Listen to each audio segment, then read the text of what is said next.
Hey, I'm so happy to be back with you. Had some time on my study break and was a great time away. Thank you for allowing me that space and time just to dig in and be thinking about the future and what we're going to be talking about in the year to come. And all that is really centered back on or rooted in our values. And that's what we're talking about this month. In fact, for the next 4 months, we just looked at a month of the inspired Word of God. And now we're going to look at the intrinsic worth of every person. As we do that, what we're doing is we're saying there are certain things that are a foundation that everything else we do builds off of. That's our values. Our values are the foundation of what we believe. And so when I opened up this series a month ago, I said there's 3 things that we want to do. And I want to re-engage that with you, just to remind you that each week I'm going to be pushing us in this direction. Identify your values, clarify your values, fortify your values. Why is that so important? Because here's what's happening to us. We don't even realize it's happening. We're like the frog in the kettle. You know the frog in the kettle? They take the live frog, they drop it in the kettle, and they turn on the heat. And the frog could jump out of the kettle. He's used to water. He's an amphibious creature. He loves water, but he stays in that kettle and does not realize that the temperature is getting hotter and hotter and hotter until he boils to death. We are like the frog in the kettle. We are in culture, and the temperature is being raised, and the influence is on, and it's influencing us. But we don't know that we don't recognize that the water is getting hotter. We're just swimming around in culture until we're boiled to death. We're like that frog in the kettle. Culture is influencing us, and here's the difference that Jesus wants to make. He wants to change us so we will influence culture. If we're not cognizant of that, culture is changing us. But Jesus wants us to change culture. That only happens whenever we pay attention to what we value. Because our values most generally are just absorbed we absorb what culture values, and then we have those same values.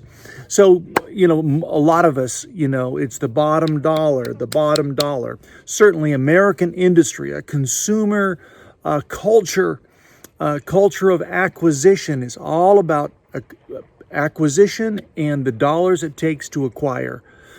And so that's the bottom line. So in a company, if you're not affecting in a positive way the bottom dollar, you're out of there, right? Because you're expendable, because you're not matching up with the value of the bottom dollar. So we absorb culture and we end up looking just like culture. So no wonder the Apostle Paul in Romans 12, the Message version says, don't become so well adjusted to culture that you fit into it without even thinking. Love that. It's the well-known passage that in the NIV says, do not conform any longer to the pattern of this world, but be transformed by the renewing of your mind.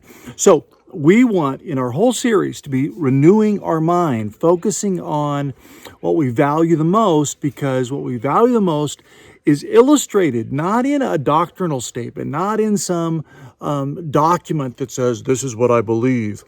Our values are illustrated most poignantly in how we behave.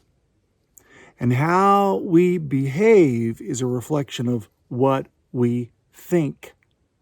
So, all throughout this series, especially this week, we'll take a deep dive into the way we think that compromises the intrinsic worth of every person, that value. It compromises the inspired Word of God. How we think affects how we behave, and how we behave reflects whether we have God-centered, Christ-centered values or culture-centered values. So I'm excited about this so much. Meditate a little bit on Romans chapter 12, verse 1 and 2. Think about offering ourselves up, sacrificing what we think, sacrificing our agenda for His agenda. And that only happens when we can catch those thoughts and conform them to the message, the values that Jesus modeled for us. We looked at that this week when Jesus modeled this incredible value of loving people that the religious culture despised. That's going to be at the core of our conversation. The bugs are bugging me. That's going to be at the core of our conversation throughout this week and in the weeks to come, because you and I were made not to be affected by culture so we look like it, but to affect culture so it can see Jesus. Love you much. I'll see you tomorrow.